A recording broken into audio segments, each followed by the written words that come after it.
Olá pessoal, tudo bem? Sejam bem-vindos a mais um vídeo do nosso curso de Python em Django. E hoje, dando continuidade aos nossos trabalhos, nós vamos falar sobre os models. No vídeo passado, a gente comentou que o Django trabalha com a estrutura de model, template e view. Nós vimos as views e os templates. Hoje nós vamos ver os models e entender como que eles podem nos auxiliar no processo de desenvolvimento. Olha só, dentro da nossa app, a gente tem um arquivo chamado models.py. Dentro deste arquivo, nós vamos criar os models que compõem a nossa aplicação. O que são os models? Basicamente, os models eles referem-se às tabelas do banco de dados. Basicamente é isso. Então, só que a gente cria o nosso banco de dados no Django através do modelo de ORM, que é o Object Related Management. Ou seja, nós não vamos trabalhar diretamente com o SQL cru dentro do banco de dados. O Django vai fazer a mágica por trás e trabalhar lá no banco de dados que nós criarmos toda a estrutura do código do SQL. Então, nós vamos trabalhar com a estrutura de classes dentro dos módulos.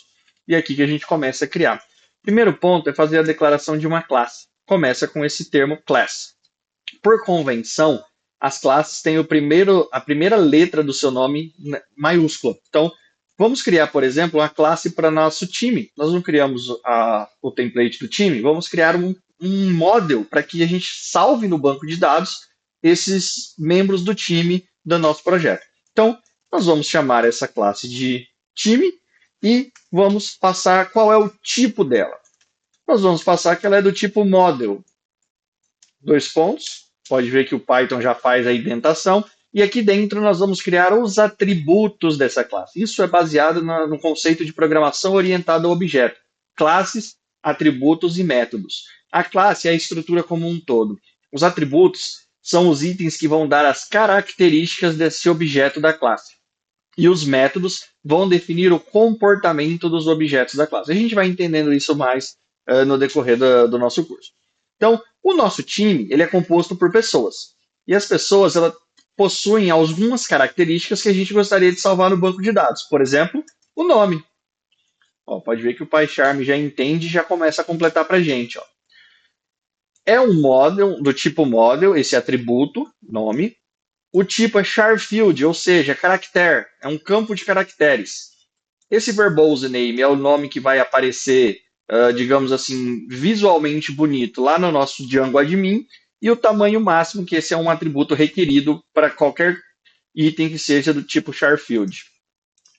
Além do nome, a gente pode colocar, por exemplo, qual é a instituição que esse membro do time representa. Então, vamos partir pelo mesmo caminho. McPlant, verbose name. E aqui é interessante a gente usar o verbose name, porque, por exemplo, para nome, o Django ele ia usar, colocar a primeira letra maiúscula e repetir o restante. É igual. Porém, em instituição, a gente tem a acentuação. Então, o uso do verbose name ele se torna interessante para esse sentido, tá? Para que fique gramaticalmente correto os nomes dos atributos. Porém, aqui no nome dos atributos, seguindo as regras de nomeação de variáveis e toda a parametrização, não se pode utilizar espaços em branco, não se pode utilizar caracteres especiais e não é recomendado que inicie com letra maiúscula, porque iniciando com letra maiúscula é uma classe. Não é proibido, mas não é recomendado. E também não é possível iniciar com um número. Pode haver um número ao final ou no meio, porém não pode iniciar. Beleza? Vamos lá. Além do nome de qual instituição esse membro pertence, é interessante nós colocarmos qual é o cargo que esse membro executa no projeto. Então a gente pode chamar de cargo ou qualquer outro nome que a gente queira. Né? Também é um campo de texto, a gente vai colocar. Então, basicamente, a criação de um model é isso aqui: é a definição da classe e os seus atributos. Certo? No Django, a gente precisa configurar mais algumas coisas para que essa classe possa funcionar corretamente. Uma coisa que a gente vai configurar é essa função mágica, o nome é esse mesmo, chamado str. Essa função mágica serve para quando nós recebermos os objetos dessa classe, nós visualizemos a informação que a gente quer. Senão, o Django ele mostra para a gente assim, time object, ou seja, um objeto da classe time.